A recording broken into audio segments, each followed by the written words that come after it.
Hello and welcome to the River Shaman Ramblings podcast, where I talk about nutty things to most mundane people, and I'm probably going to sound a little bit nuttier than usual tonight. I have my co-host, my drum, for tonight. Before turning on the recorder and getting started, I actually have done a quick drum to the spirits, to my guides, to my friends, to my spiritual family, that I speak well tonight. For something has been weighing upon me for a little while, and I realized finally what the answer for my personal conundrum was. And I thought how cool it would be to share it, because there's some really good knowledge in there for people who are trying to walk a heathen way. There's knowledge in there for people who just like to hear weirdness. So we are at the campfire, and I am beating the beat, and I am asking for the attention of those around me. For I have something to say, and so I do this in the old way. I am wearing my beaded boots. I'm wearing my finest deer skins. My coat is heavy. The threads are long. And my mink tails frame my face. My drum, my drum sounds strong and true across the night air. This is important. I want to speak of the revelations that I have had and my path. Let me put my drum down. Down to Goblin Town. Oh, goodness, where do I begin? Oh, spirits, guide me in this one, please. Since taking up traditional shamanism, I have had an internal conflict inside, because the ultra path that I found, of which matches so much of what I already knew and my family had passed down to me and the spirits have shown me and things I actually kind of figured out myself, they are not Norse. They are not Germanic. Actually, the Ulcha have roots that go all the way back to the times of the Neanderthals. They have been there a very long time. And yet, as with a lot of the ways in which the world's oldest religion, shamanism, had spread to, there are just some things that had remained true. Because when you travel into the dream, when you walk, when you're able to shift your sight to look at the weird, W-Y-R-D, now I'm going to be using the Germanic term, weird, the Anglo-Saxon to be precise, weird around you, there are just some things that remain true, kind of like how gravity doesn't change just because you stop believing in it or decide that you want to change how the rules are written. The biggest conflict, though, was not just the way of life. It was trying to reconcile, venerating and honoring Frigg, Wodan, and yes, Loki, with a path that did not have them. It was kind of bothering me a lot, and so I have been carrying forward and debating on what to do. Did this mean that I was no longer heathen? Did this mean that I had chosen the wrong way? Did this mean I had made a mistake? As I have been researching the Loki paper and other things and preparing different steps and learning more about what happened to me during my awakening crisis and the subsequent attacks and other stuff, a lot of the puzzle pieces have been falling into place. And I realized that, yes, for me at least, heathenry was the wrong way, but the spirits are not. And I'm going to try to explain.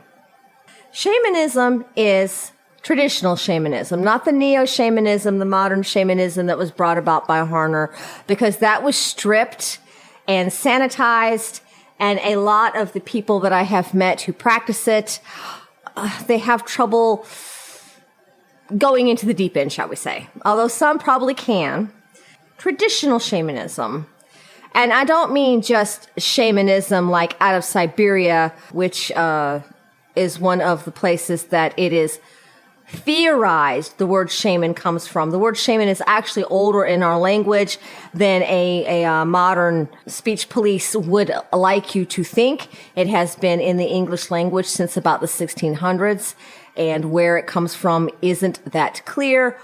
At Etym Online, it says that it first appears in about the 1690s. Priest of the Ural Altaic peoples of Northern Asia, saying probably via German Schumann, from Russian Shaman, from Tungus Saman, which according to OED, the online English dictionary, is also perhaps from Chinese, Sha-men, Buddhist monk. Also from Prakrit, Samaya, from Sanskrit, Sramana, Buddhist ascetic. So the word shaman has kind of been with us a very long time. And the need to, well, let's face it, appropriate it into one little box when it was clearly spread wide and ended up into our language from various different possible sources that all shared possibly a similar linguistic root, doesn't really work intellectually. Shaman is a word, and it refers to a shamanic umbrella. It refers to a specific way of walking a spiritual path. Each people's way of shamanism under this umbrella have differences. They have distinct practices that are going to reflect differently from culture to culture. But the shamanic umbrella does indeed have a lot of parallels. And it is those parallels that neo-shamanism has drawn from. Over here, with one of my group's ancestors, the shamanic practitioner was a powwow, and there were also other words, not to be mistaken for a medicine man. Knowing this, though, and knowing that it had spread, I mean, we have the Norse Scyther that has been reconstructed by some, and so many other things. It's just, it just wasn't working. And then I started coming across papers where people were like, wait a minute, Odin's a shaman. And then there was, wait a minute, there's shamanism in this old tale, and there's shamanism in this old Anglo-Saxon section, and there's this and that to other. Just because you're not Anglo-Saxon or you're not Norse, it doesn't mean that you don't have to enter an altered state of consciousness to enter the dream. It's just the way it works. So shamanism tends to have this bedrock foundation. The only differences really are how each culture approaches it.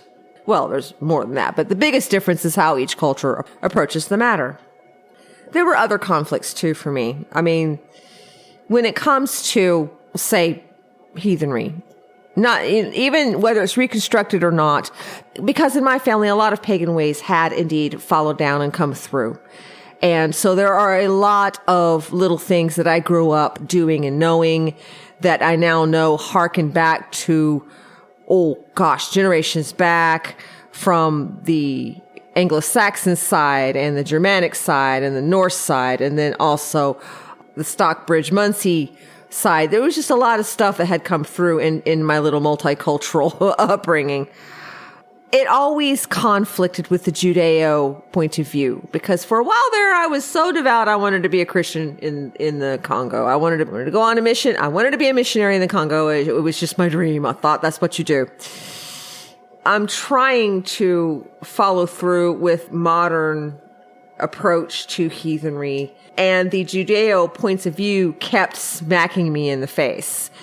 For example, when I first started looking into it, one thing that was a big conflict for me was how people couldn't understand that the spirits were a bit more important in your life than, say, the gods.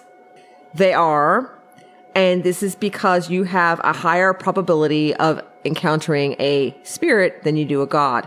And knowing that, when I did encounter things that professed to be gods, I was still bamboozled. But the point is, this was a very important tenement, and it created conflict between myself and someone who I was very fond of. And then one day I happened across some archaeological and anthropological information and discussions, but it just shows how the Judeo point of view has infected this as people try to go backwards, because they're trying to adopt this old way of life, which means they're trying to pick up again an old culture. But they don't have anybody left alive from the old culture to pass things down to them. And so naturally things are getting colored by where they are coming from, which is a stance in the universe that has a Judeo point of view. And the Judeo point of view places God first. God is there in so many ways. He gets credit for every single thing. And the spirits, if an angel, which is a type of spirit, does something, oh yes, but that was because God did it. And it's way over the top on the matter. It doesn't give credit where credit is due. And you've got people in these paths that are trying to build rigid churches, and they have dogmas. And I know someone who has decided to put out 13 commandments on shamanism, which then a spirit came to me the other day trying to get me to adopt 13 commandments. And I was like, yeah, no, that's not right. This is not a church. These people, they are rejecting the structure of Judeo religion. And like somebody moving from out west to the east to escape the dogmas and rigidity of the West, they're coming into the east and then wanting to make everything like the West. Same kind of situation. You've got people who are leaving the church or leaving families that believe in the church, or just don't realize how much that way of thinking is in their lives, whether they've went to church or not. And they're stepping into heathenry and paganism, and they are bringing that thinking with them. And they can't let go of the idea that the gods would not be as large in their lives as the spirit in the tree stump in your backyard that would very much appreciate it if you would not tear up its home just because you don't think a tree stump belongs in your backyard and you think it's unsightly. Then, of course, there's the main character syndrome. Everybody wants the crown, the title, to feel special. What was it I had mentioned on Substack about my father who had been born with a double veil, and somebody read it, and all of a sudden she was talking about how she had been born with a veil as she is trying to put herself forward as a Scyther practitioner and gather attention and charge you for the pleasure of reading her posts. Then there's the person I had mentioned before that's trying to start his own shamanic path, to choose to be a prophet or to some kind of teacher like that, to choose to be some sort of leader like that. And I'm saying this as somebody who 20 years ago would have fallen for the trap. That's a lot of heavy lifting. It's a lot of responsibility. It's not a kind of responsibility I personally feel comfortable adopting. I am happy to tell you things I know, but I would like you to, make up your own mind and live your own life, which is how it was. You lived your own life within your family, which is why even as late as the Norse period, I do mean late as the Norse period, although people think Odin was the one supreme god overall, actually, according to the evidence, it looks like Thor was a bit more popular, and he might actually have been considered the one above all in some areas. And each family had their own way of doing things, much like how you've got your own way of doing dinner on a holiday, and your neighbors have their way of doing dinner and their own little ways on the holidays. And then, of course, there is the kith and kin misunderstanding. And I say this with a lot of sadness, because I'm somebody who was denied kin. I was somebody who was not accepted into my tribe, that was ostracized by my own parents to the point that there are a lot of social graces that have been stunted for me. I was ostracized from having kith, which would be your friends and people you can relate to, because I was the unpopular kid. I, most of my life, have known what it's like to stand on the outside and look in and watch some kids at a table, in McDonald's enjoy being with their mother and have their mother talk to them and not know that pleasure and just sit there feeling so much envy. So the kith and kin misunderstanding just kind of drives me a little crazy.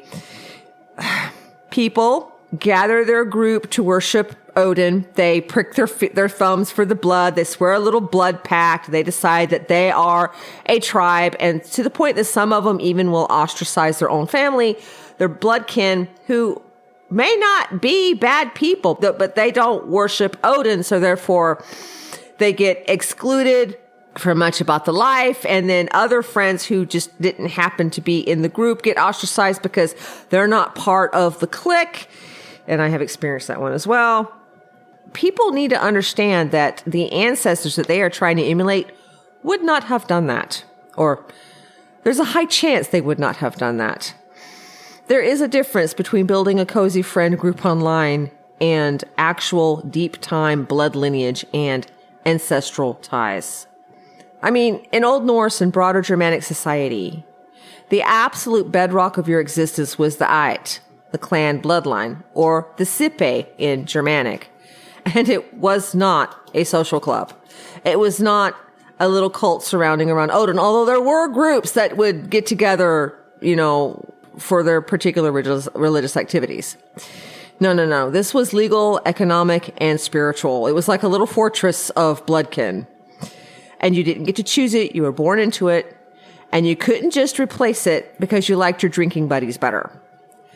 So many modern heathens and pagans, etc., they love the idea of blood brothers like Odin and Loki, which, by the way, when you go further back, they aren't blood brothers, they're actual brothers, or rather, figures that their stories might have, I will get into that. There's a chance that they were actual brothers. But in historical reality, those oaths were incredibly rare, highly dangerous, and never superseded your actual biological family obligations because your biological family stood above all. They were your clan. They were those that you had loyalty to. And if you were expected to betray your kin, that was a serious conflict. Break a promise or betray my kin. Break a promise or betray my kin. The story of when Wodan stole the mead of poetry is a really good example of that, because he got the brother to promise, which your oath is your bond, to help him get in to steal the mead. To break a promise was pretty much borderlining. You might get ostracized, kicked out, which that was practically a death sentence. And what does he do? He chooses instead to try to side with his brother and to betray the promise. That's how serious it was. It wasn't like today of casual, but that's my brother and this guy's an asshole. No. That was a very, very serious conflict for that young man. And the audience listening to the story told by the skald or skaldkana would have understood that. So that when the skald got to the part where Odin was to be betrayed, they might even have gasped, "Oh no!" because they would have understood the implications of such an action. Then you look at the Volsunga saga. Gudrun literally murders her own husband, Atli, and feeds him his own children to avenge the deaths of her brothers. And Signy watches her husband die to protect her brother Sigmund. There's also the Roman historian Tacitus wrote in his ethnography Germania in chapter 20 that among the Germanic tribes, the bond between a man and his sister is considered closer and more sacred than the bond between a father and his own son. Marriage was just a political contract in many cases. In fact, in some places, love poetry was like, no, you don't do love poetry, that's taboo. Chosen family was a luxury. A wife siding with her brother over her husband wasn't just common, it was culturally expected to the point that it became law. So there's a big misunderstanding on this, and I understand that our cultures have changed. It's really difficult to put your kin first in a situation where they do not follow the call of the gods as you may have had in your life, or do not understand shamanism like, well, my family might have understood, like some families may not understand. It's a difficult and sharp razor blade to dance upon the edge. But people have taken trying to go back, not just in extremes, but without any understanding of how it would have been. If they truly wanted to go back, they would ditch their drinking buddies before they ditched their brother. And then there's also the pop culture trap where people are treating the spirits like comic book characters and not getting to know the lore and getting confused. And oh my gosh, all the spirit spouses out there that without even understanding the spirit spouse lore. And at first I was very accepting of it, and I still am. But now, having been through the meat grinder on that and still having some trouble with that, and learning the actual shamanic lore about spirit spouses and what they're actually for, I've come to understand that the concept of spirit spouse has become eroded, degraded, and messed up. And that just was, for me, that was probably one of the biggest conflicts. When you treat a spirit like a cartoon, you are leaving yourself wide open to be played. And all the people out there that are being played, when you learn a bit more of the rock bedrock and the core, and then you go out there, you realize, wait a minute, things just aren't right. So I had to put my boots on the ground, so to speak.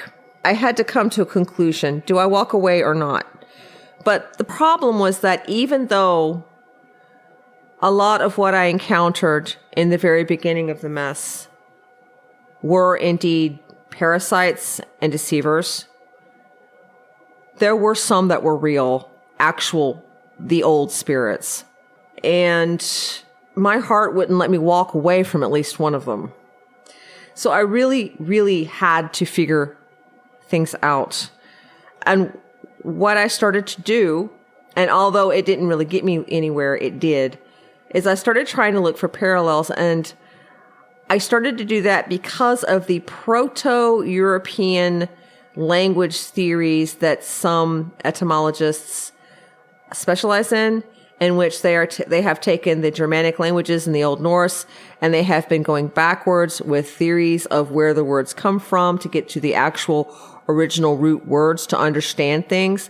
What's really nice about that is it actually even gives you how the people way back might have seen the world a little bit.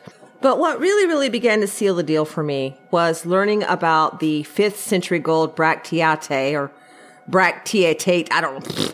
It's this thin stamped pendant, and it features a man, a horse, a swastika, and it has a runic inscription. Dr. Crawford, who I enjoy his videos on occasion, was talking about that inscription because the final part of the runic text reads, "Is Wodan's Weras." He is Wodan's man. Crawford had mentioned that he was surprised that it was Wodan's, not Wodanas, and that they had expected that it would be Wodanas. But it's not. It's Wodanas, which, if it was written phonetically, I can actually hear it, Wodanas. You would hear the if it was really soft. So maybe they're correct, or maybe because it's a name and names like to transform, that's just how it was pronounced. I mean, we don't know. Learning about that, though, completely sealed the deal for me, because that's when it finally sunk into me that the spirits, the gods, as you were, had traveled with the people across the continent before landing in Iceland, before landing in Scandinavia, and they had suffered changes, and stories will suffer changes.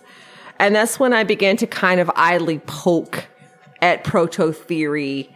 One day, it was like I just kind of woke up and I said, wait a minute. The spirits themselves showed me what they were. And what the skald or the bard would tell around the fire, a lot of them were stories to entertain. They were not necessarily parables the way we were taught to expect.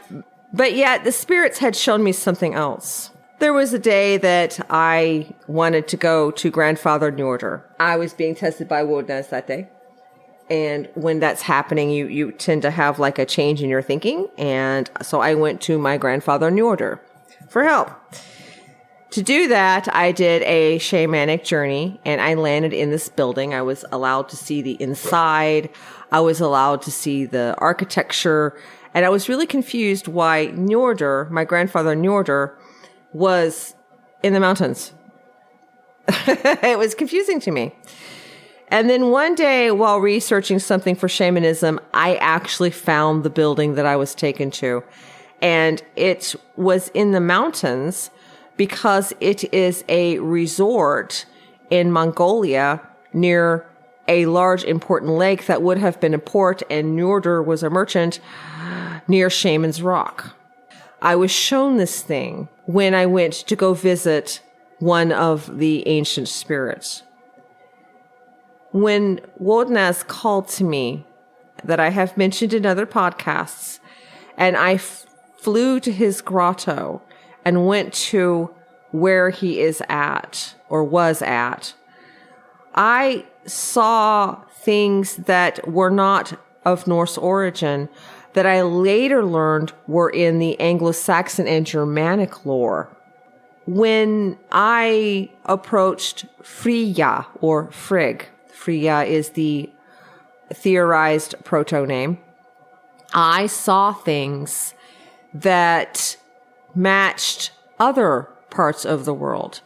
And at the time, for all the fact that I have a bachelor's in anthropology, my focus in anthropology was on the Byzantine era as far as historically with my history minor.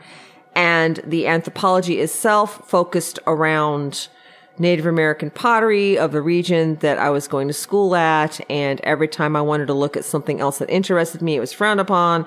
It's a long story. So I realized the spirits have been showing me all along.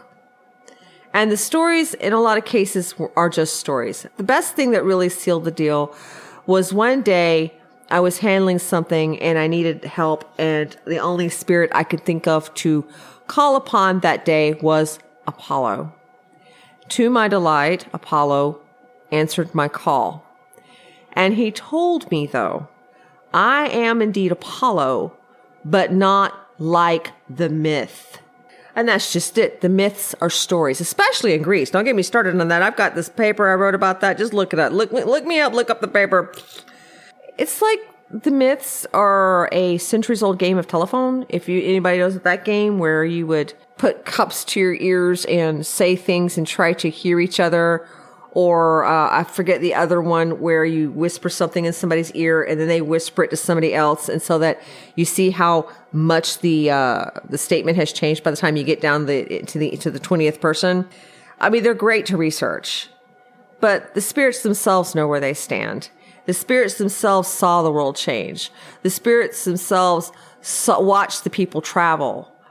The spirits sometimes can grow old and die. That's why they have the whole ambrosia thing, which is another phenomenon that tracks across the world. When I finally was able to completely understand this, that I was dealing with spirits that predated Norse mythology, and they predated Anglo-Saxon mythology that is mostly lost. And some of them might even have seen when the Ulcha people were young. And that I was dealing with these spirits, and some were teachers to me and friends.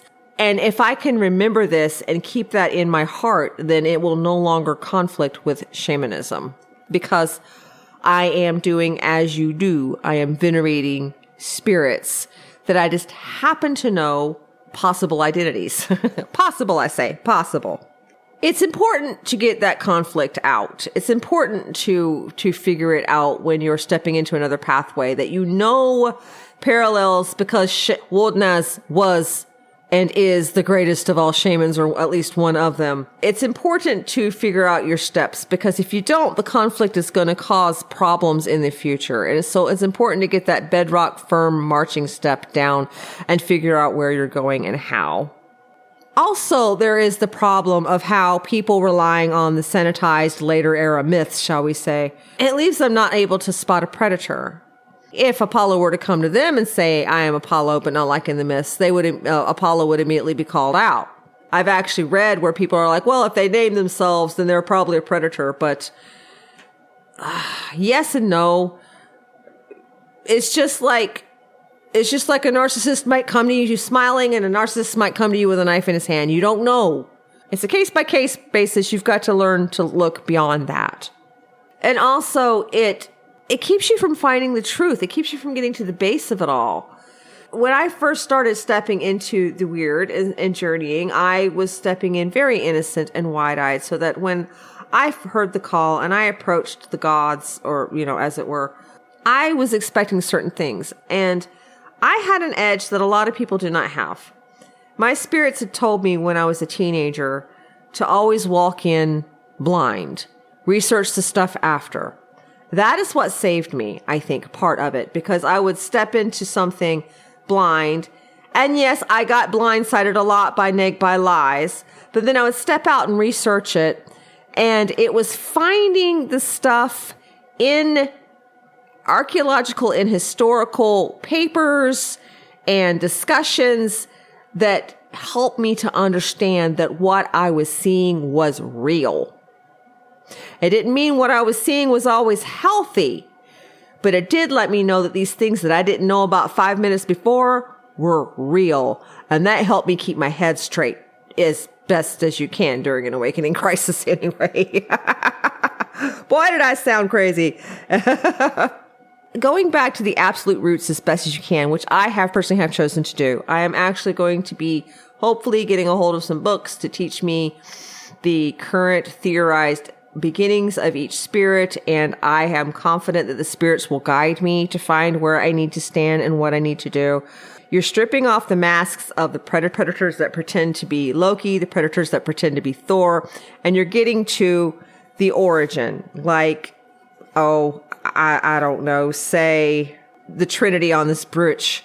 Lokathore, Wodan, Wigithonar. Wigithonar, by the way, is Thor. Thonar. Wodan is Odin. And Lokathore. People are saying that this is proof that Loki was indeed venerated. Truthfully, that only tracks if Loki is indeed the third entity that awakened Ask and Embla.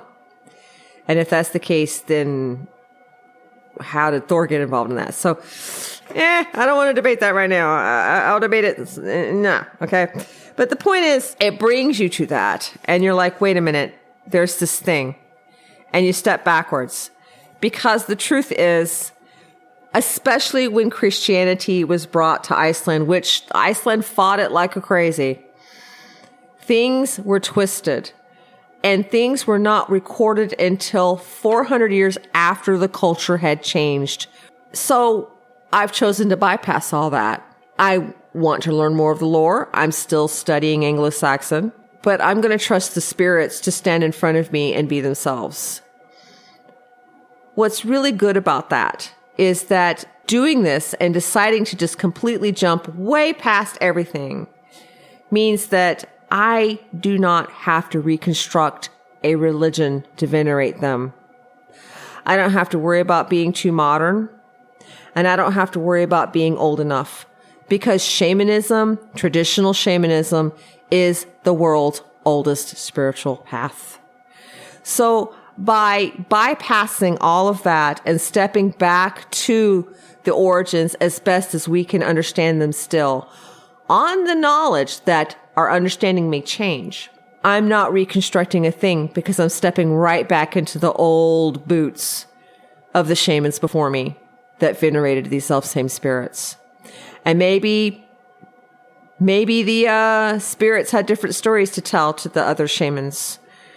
It's an individual situation that doesn't matter. Although hearing some of those stories is a lot of fun.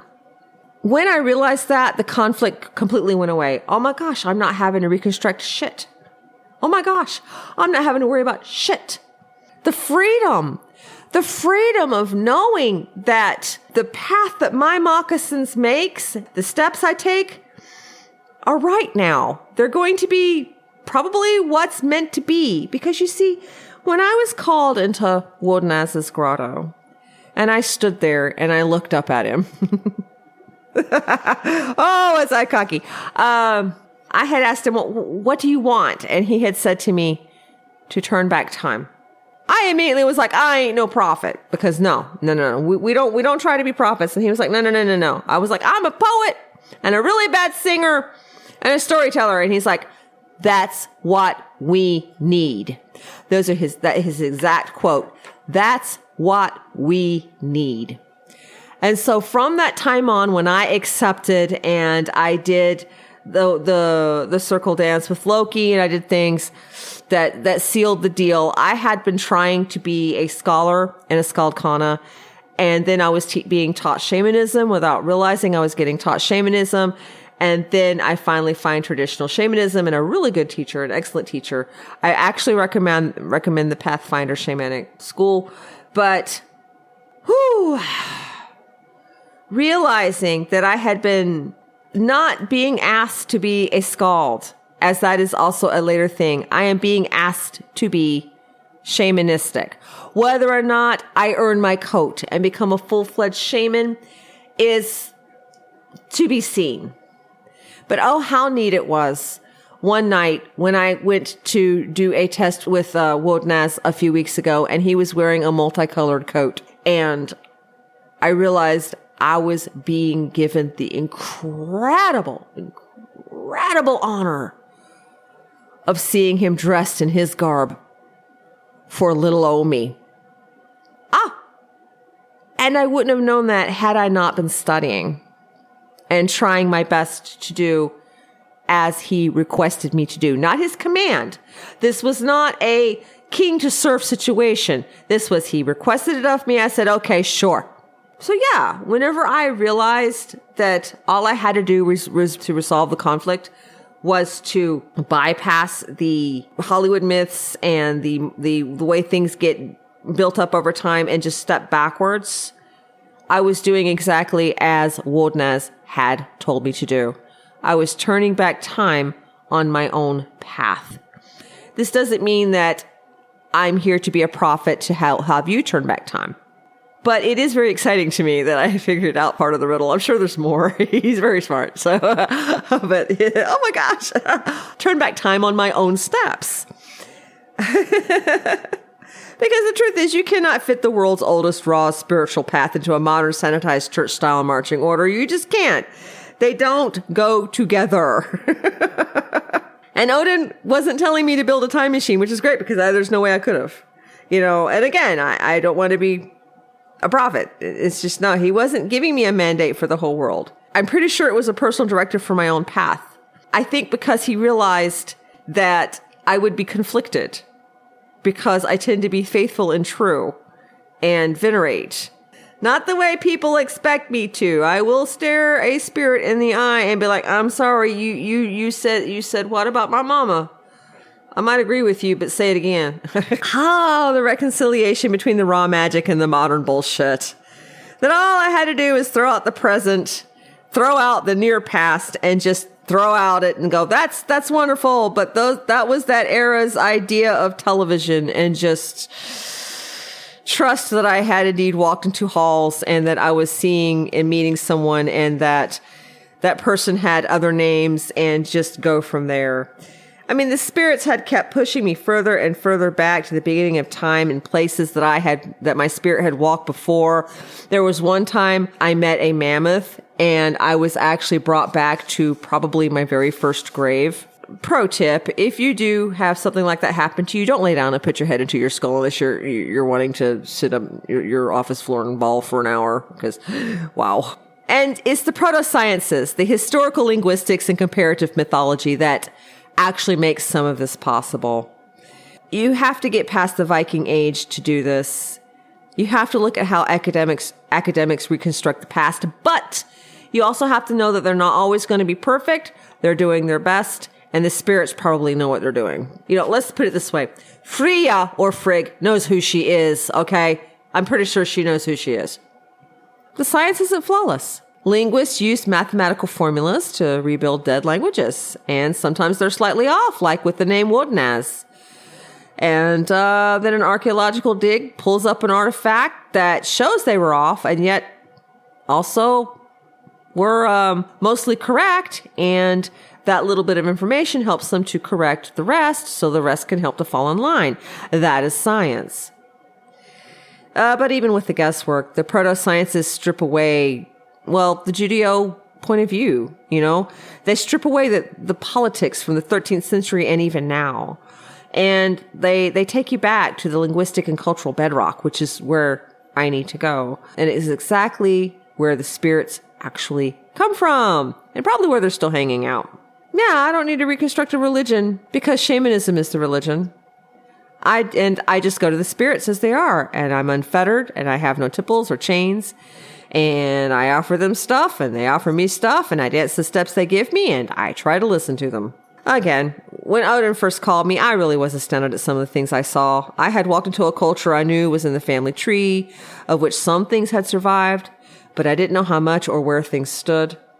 Historically speaking, there were things you'd have to dig for that I witnessed in Wodan's grotto. But I accepted his call. The training began, and I didn't know what I was being trained for. I mean, there I was, shamanic journeying and getting into trouble like any would-be hero who forgot to sharpen his axe. I stayed the course, and I'm glad I did. I'm so happy that I finally figured that out. What's really great is that doing this and stepping back to the beginning also helps me to undo a lot of the confusion and false information and stuff that I was given during the hijacking that had derailed my shamanic growth and journey. Because in order to undo that, one thing that you do when it has happened to you is you go back to the beginning. This, by the way, is what the spirits taught me. And it's just kind of cool. I'm turning back time. I'm not doing it with a time machine. I'm not doing it by running really fast around the earth or by slingshotting around the sun. You can turn back time by remote viewing and or shamanic journeying, but you can't change time. But I can go back to the beginning. So yeah, turning back time as Wodan had requested of me, for me in particular at least, means returning to when shamanism was the spiritual path and throwing out all of the temples, throwing out all of the chains, going back to a time when you sat around the fire or the hearth and the shaman was your entertainer, and he or she told the stories, and he or she described this, and he or she discussed this, and then you had someone else tell a story, and then you had this and that. It's going back to a time when encounters with the spirits and the gods were taken very seriously. And some of it that would happen to you would be taboo to speak about, and some of it would not. It means going back to a time when it was accepted that the dream is real, that out there, the weird is real, and you don't have to do a large ceremony with pentagrams or have your kindred in a circle beating drums or offering a blood sacrifice to reach them. They're there already. You just got to know how to get there. So for me, at least, I'm going to stop worrying about reconstructed dead religions. I might even drop all the heathen groups I'm in on the social media because I don't need to rebuild a religion. The spirits aren't dead. They're right here. And I'm already walking a path that allows me to touch them. I don't need dogma. I go to them as they are. That's actually the true job, I think, of a skuldkana, of the shaman, of whatever it is Wodan has asked me to do and be. If I have an adventure with a spirit, my job isn't to write a holy book. My job is to bring that story back to the campfire so that someone else can enjoy the story. And I do have some funny stories to tell about what's happened to me. These stories are meant to be retold, remembered, laughed at, and marveled at by the community. That is the natural order. These stories are meant for us to enjoy each other's company with, to have a cohesion, and they may or may not end up in the folklore to be retold again after I'm gone. That's not up to me. That may not even be up to the spirits, large and small. It's up to the people who wish to tell or not to tell. That is the natural order. Because in traditional shamanism, the dream is real. I have to keep saying it. The dream is real. And so are the spirits. They are not archetypes. They are not Jungian philosophy. They are real. They can touch you. They can influence things around you, or they cannot. And that is what I had to say. And it's convoluted, and I did my best. I had an outline in front of me, and it still didn't help me much. But I'm hoping that if you're caught the way I have with a conflict, that you've been called into the shamanism, and yet perhaps you follow this other path or whatever, and there's a conflict, there doesn't have to be. You can still venerate your gods. They are spirits. And they are spirits that are more important to you than, say, the little spirits at the park up the road that I love those guys. They're great. They've got a baby. They're so cute. But in my case, what's best for me is to go back to the roots. I'm going to do my best to not say Odin. I'm going to try to say Wodan. He seems to like that too. He really likes it when I just call him grandfather, which is an honorific. I'm going to try to remember to not call Frigg Frigg. She actually didn't like that. She didn't like it when I called her grandmother either. I'm going to see if she likes Freya. And I'm going to move forward, and I'm going to let the spirits tell me which way is the right way.